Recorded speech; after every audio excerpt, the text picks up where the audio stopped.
Second day आहे आज. तर मग आज निघालोय, पण आज जाता जाता काही लोकेशन आहेत, त्या लोकेशनला जाऊन शूट करणार आहे. तर मी जाऊन महादेवाच्या मंदिराला पाय पडून येणार आहे.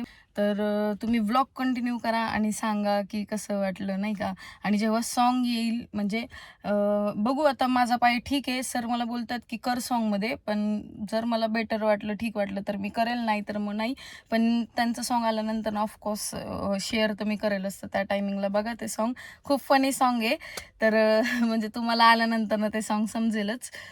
एक लोकगीत आहे म्हणजे, नाही का. तर फनी सॉन्ग आहे, तर त्यामुळे तुम्ही आल्यानंतर ना बघताल आणि सांगा मग कमेंट करून की कसं वाटलं, कसं नाही सॉन्ग ते. आणि व्लॉग कंटिन्यू करा. थँक्यू. Good morning.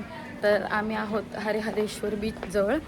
तर काल दिवसभर शूट केलं, मग आज सकाळी लोकेशन चेंज होणार आहे. तर त्यामुळे पहिलं मंदिरामध्ये चाललो आहे, मंदिरात दर्शन घेतो. आता आपण इतक्या लांब आलो आहे, तर मग दर्शन घेऊन पुढे जायचं. ह्या हिशोबाने लवकर पटकन आता दर्शनाला चाललो आहे, कारण की पुढे आम्हाला लोकेशनला लवकर निघायचं आहे. सो ब्लॉग कंटिन्यू करा. काय मित्रांनो, पायाला लागलंय तरी पण चालत आलं नाही. त्यामुळं लाईक, सबस्क्राईब, शेअर करा आणि भरभरून प्रेम द्या आणि त्यांना स्टार करा याच वर्षात. एवढ्याच शुभेच्छा. Bye bye. आम्ही हरिहरेश्वर मंदिर जवळ आलेलो आहे. हा मंदिराचा गाभारा आहे.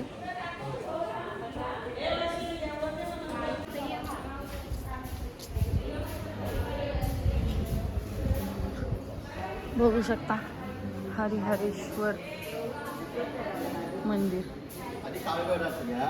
मंदिरामध्ये गेलो होतो दर्शन घ्यायला, पण त्यांनी सांगितलं की पहिलं दर्शन घ्यायचं हे कालभैरवांचं, म्हणून आम्ही आता ह्या मंदिरात प्रवेश करतोय.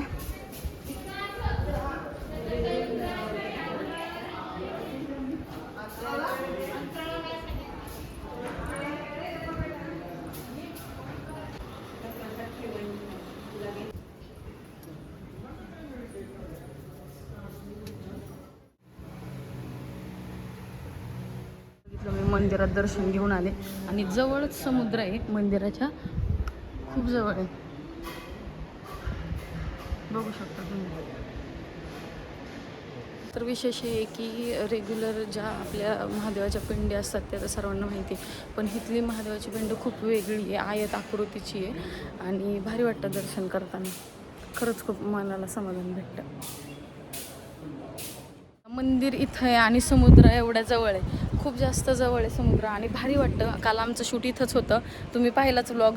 तर भारी. आणि आता सकाळी तर किती समुद्र पुढे आहे बघा. तर सकाळी पाण्याची पातळी बघा किती जवळ आहे, म्हणजे तिथून इतकी जवळ आहे ना. आम्ही काल त्या साईडने एंट्री केली होती, तर तिथून पाणी तरी एवढा अंतरा होता आम्हाला दुपारून. आणि नंतर 4-5च्या दरम्यान तर एवढं गेलं होतं. पुन्हा 6 वाजता आलं तेव्हा इथपर्यंत पाणी होतं. पण आत्ता सकाळी तर पाणी ते नाही का भरती होते असते, त्यामुळं आत्ता पाणी भरपूर आहे. तर चला जाऊ आता. मंदिरातलं दर्शन करून झालेलं आहे, छान दर्शन झालेलं आहे. तर मी आता निघाले. शूटच्या तिथं माझे सर्वजण वाट बघतात आहेत आणि लंगडतच चालली, पण तरी ट्राय करते पटपट जाण्याचा. 2 दिवसापेक्षा आज बेटर आहे, मी चांगली आहे. आणि निघाली आता, जाते पटकन. वाट बघतात आहेत माझे सर्व लोक. चलो बाय. आम्ही लोकेशनला आलेलो आहे, पण मला खूप भूक लागली आहे सकाळी. आता नाही म्हणायला गेलं तर ना 11:30च्या आसपास वाजलेले, तर अजून नाश्ता नाही झाला.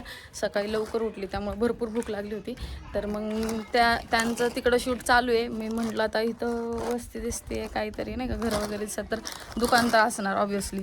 मग म्हणलं काहीतरी खायला घेऊन येते. तर मी आले, पण इथली घरं बघा ना, कोकण साईडची समुद्रकिनाऱ्यावरची घरं म्हणजे काहीतरी भारी वेगळंच आहे. मी पहिले 1.5 महिना आधी आहे ना चिपळूणला राहिलं होते, म्हणजे एका जॉबसाठी आले होते. पण म्हणजे नाही का त्या साईडच्या किनारपट्टीवरच्या लोकांची घरं म्हणजे तुफानच असतात, भारीच रोवून जातं लगेच मन. तुम्हाला मी दाखवते व्ह्यू बघा. हा भेटलं ना.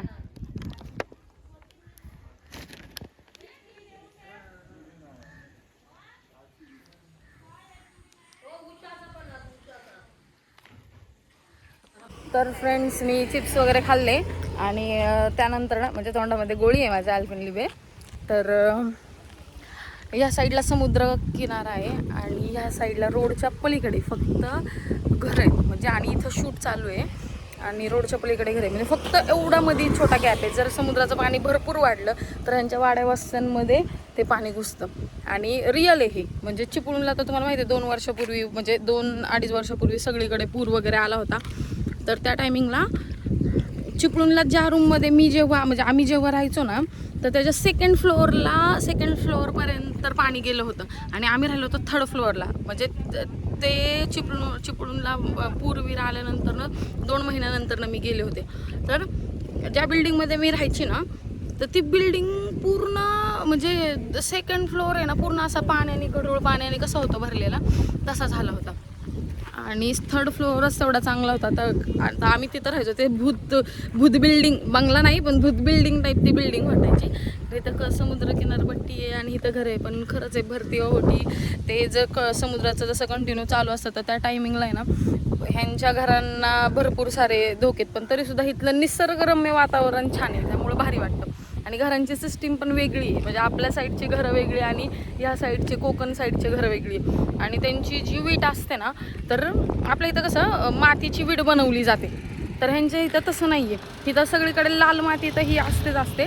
पण सेकंड म्हणजे काय, ह्यांची जे घरं आहेत ना ते लाल कलरच्या काय म्हणतात ना, डोंगरात असते ना, दगड येतो दगड थोडक्यात. म्हणजे ते लाल कलरचा एक आहे ना, म्हणजे पूर्ण डोंगर असतो, त्या डोंगरला पोखरून विटा तयार करतात आणि त्याची घरं बांधतात. तर असं इथले आहेत. म्हणजे इथले घरं तशा विटांवर आहेत. माती लाल आहे, इथले डोंगरसुद्धा लालच असणार ऑब्व्हियसली. पण ते डोंगर पोखरून त्यांचा आकार काढून त्यांच्या विटा बनवल्या जातात. आपल्या इथल्या भट्टीतल्या विटा किंवा सिमेंटच्या विटा कमी प्रमाणात वापरतात. आणि ते विटा कंटिन्यू म्हणजे नाही का, म्हणजे कुठलाही मोसम असू दे त्या विटा कंटिन्यू गार असतात. त्यांच्या घरामध्ये ना, सॉरी मी गोळी खाते आलपिनलिबे, खूप दिवसानंतर भेट, म्हणजे कधी 4-5 वर्ष आधी कधी खाल्ली असेल, त्याच्यानंतर ना आत्ता खाते म्हणून मी खात बोलते, सॉरी. पण तरीसुद्धा मी तुम्हाला सांगते की खूप भारी या साईडला. आणि त्यांची घरं आहेत ना कंटिन्यू थंड असतात. कशी घरं असतात म्हणजे नाही का खाली सारवलेली वगैरे अशी जुनी काळातली कशी पण घरं असू दे, पण ते छान वाटतात आणि खूप भारी घरामध्ये त्यांच्या फील येतो. बोट बघू शकता, म्हणजे जे मच्छीमार आहेत तर ते मच्छी पकडण्यासाठी पाण्यामध्ये उतरलेले आहेत. मला सुद्धा एका बोटिंगमध्ये जायचं होतं, पण इथं बोटवाला कोण दिसतच नाही की जेणेकरून त्याच्या बोटमध्ये थोडंफार आतमध्ये जाईल. आलेलो आहे किनारपट्टीला. कोणता किल्ला सर सांगितला हा? कोणता सांगितला? मुरुड ना? कलकोंडा हा. तर त्या साईडला आम्ही आलेलो आहे. सरांना नाव सुद्धा नाही लक्षात येते कारण की हां. तुमचं नाव काय? हा पार्वती का? कुठले तुम्ही? आजगावचे. आम्ही बारामतीचे. कॅमेरा आहे कॅमेरा. हां काढते ना.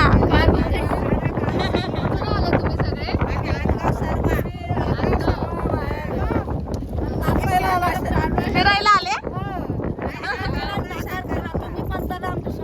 बर बर.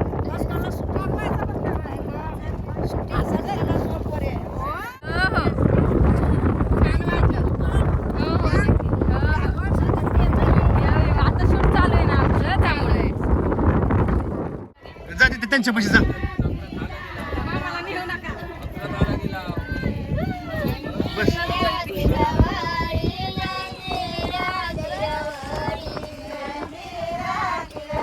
कसं म्हणायचं त्यांच्यासोबत बोल.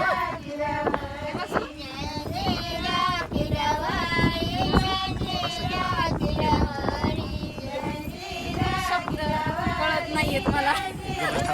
ऐक ऐक.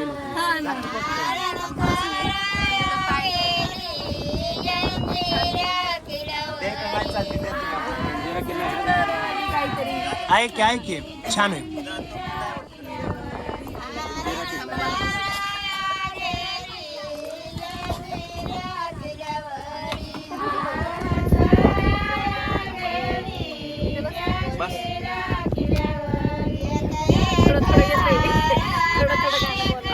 सिरियसली बोल. आणि मंदिर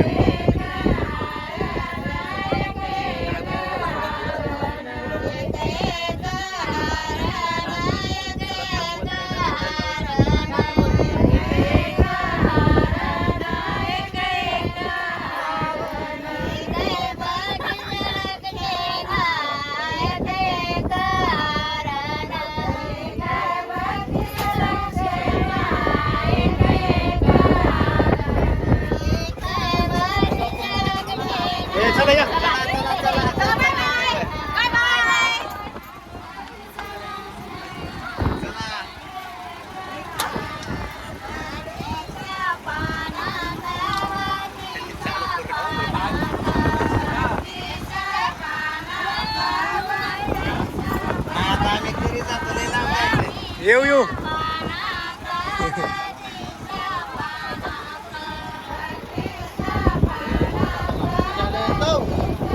चला दादा ते राहिलं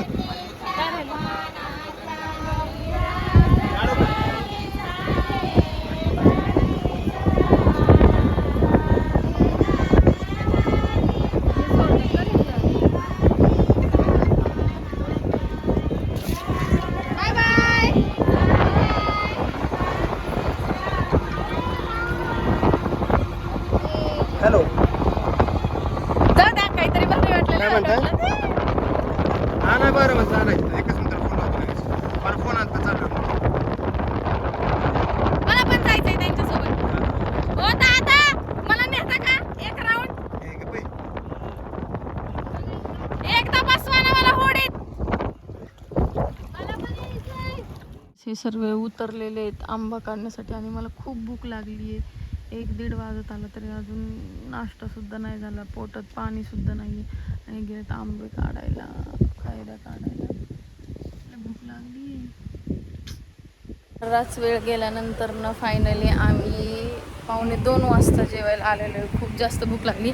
50 ते 60 किलोमीटरचं घाट होता. कुठं जेवायला हॉटेल वगैरे असं काहीच नव्हतं. आत्ता कुठं तरी आलं हॉटेलला खातो. लई भूक लागली. आणि जेवण झाल्यानंतर ना आम्ही पुढे निघालो. तर भोरच्या मध्ये ही नदी आहे, म्हणजे तुम्हाला दाखवते मी ती नदी. बघा, हे बघा, ऐक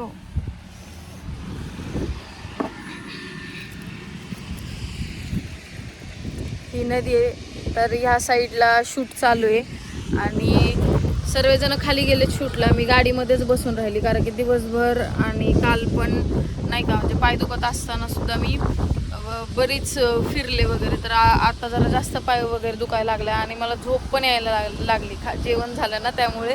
तर मी खाली गेलीच नाही, मी बसली आपली गाडीमध्ये इथं आरामात आणि पलीकडे त्यांचा शूट